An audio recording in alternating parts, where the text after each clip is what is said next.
ಲೋಕಸಭಾ ಚುನಾವಣೆಯಲ್ಲಿ ಬಿಜೆಪಿ ಪಕ್ಷಕ್ಕೆ ರಾಜ್ಯದಲ್ಲಿ ಉತ್ತಮ ವಾತಾವರಣವಿದ್ದು ಎಲ್ಲ ಕ್ಷೇತ್ರಗಳಲ್ಲೂ ಪಕ್ಷದ ಅಭ್ಯರ್ಥಿಗಳು ಜಯಗಳಿಸುವ ವಿಶ್ವಾಸವಿದೆ ಎಂದು ರಾಜ್ಯಾಧ್ಯಕ್ಷ ಬಿವೈ ವಿಜಯೇಂದ್ರ ಹುಬ್ಬಳ್ಳಿಯಲ್ಲಿಂದು ಹೇಳಿದ್ದಾರೆ.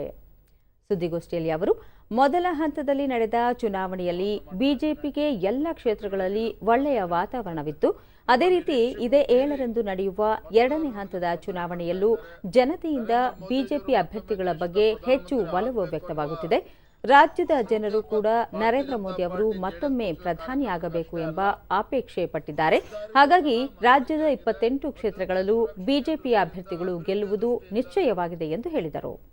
ನರೇಂದ್ರ ಮೋದಿಜಿಯವರು ಮತ್ತೊಮ್ಮೆ ಪ್ರಧಾನಮಂತ್ರಿ ಆಗಬೇಕು, ಬಿಜೆಪಿ ನೇತೃತ್ವದ ಎನ್ಡಿಎ ಕೂಟದಿಂದ ಮಾತ್ರ ದೇಶದ ಒಳಿತಾಗ್ತದೆ ಅನ್ನುವ ಭಾವನೆ ಪ್ರತಿಯೊಬ್ಬ ಮತದಾರಲ್ಲೂ ಕೂಡ ಬಂದಿದೆ. ರಾಜ್ಯದಲ್ಲೂ ಬಂದಿದೆ, ದೇಶದಲ್ಲೂ ಕೂಡ ವಾತಾವರಣ ಇದೆ. ನಮ್ಮ ಕಾರ್ಯಕರ್ತರು ಸಹ ಭಾರತೀಯ ಜನತಾ ಪಾರ್ಟಿ ಮತ್ತು ಜೆಡಿಎಸ್ ಪಕ್ಷದ ಕಾರ್ಯಕರ್ತರು ಎಲ್ಲಾ ಕ್ಷೇತ್ರದಲ್ಲೂ ಕೂಡ ಉತ್ಸಾಹದಿಂದ ಕೆಲಸವನ್ನು ಮಾಡ್ತಾ ಇದ್ದಾರೆ, ದುಡಿತಾ ಇದ್ದಾರೆ, ಶ್ರಮವನ್ನು ಹಾಕ್ತಾ ಇದ್ದಾರೆ. ಇದರ ಪರಿಣಾಮ 2ನೇ ಹಂತದಲ್ಲೂ ಕೂಡ 2ನೇ ಹಂತದ ಚುನಾವಣೆಗಳು ಏನು ನಡೀತಾ ಇದೆ 7ನೇ ತಾರೀಕು ಬಹುತೇಕ ಎಲ್ಲಾ ಕ್ಷೇತ್ರದಲ್ಲಿ ಭಾರತೀಯ ಜನತಾ ಪಾರ್ಟಿ ಗೆದ್ದೇ ಗೆಲ್ಲುತ್ತೆ ಅನ್ನೋ ಒಂದು ವಾತಾವರಣ ನಿರ್ಮಾಣ ಆಗಿದೆ.